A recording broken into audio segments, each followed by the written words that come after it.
कोई भी व्यक्ति बौद्ध भिक्षु बन सकता है? क्या है इसके नियम, इसके बारे में जानेंगे। पहले समझते हैं बौद्ध भिक्षु होते कौन हैं।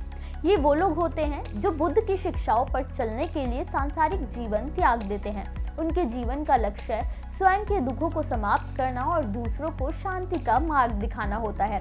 वे विनय के कठोर नियमों और ब्रह्मचर्य का पालन करते हैं। उनकी पहचान मुंडा हुआ सिर और गेरुआ पीले रंग के चीवर यानी वस्त्र होते हैं। उनका समय मुख्य रूप से ध्यान, धर्म के अध्ययन और समाज सेवा में बीतता है।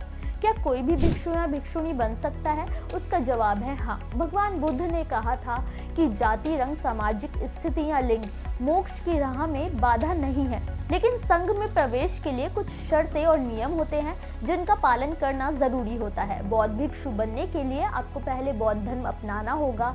उसके लिए कम से कम 20 साल की उम्र होनी चाहिए। यदि व्यक्ति नाबालिग है तो उसके माता पिता की अनुमति आवश्यक है। इसके बाद किसी मठ में एक अनुभवी गुरु से मार्गदर्शन लेकर प्रारंभिक प्रतिज्ञाएं लेनी होती हैं और फिर दीक्षा संस्कार के जरिए संघ में शामिल होकर कई सालों तक कठोर प्रशिक्षण लेना होता है, जिसमें भिक्षा वृत्ति और ब्रह्मचर्य का पालन करना होता है। साधना के कठिन जीवन के लिए व्यक्ति का स्वस्थ होना जरूरी है। उस पर किसी तरह का कर्ज नहीं होना चाहिए, वह अपराधी नहीं होना चाहिए और न ही किसी अदालती मामले में वंचित होना चाहिए।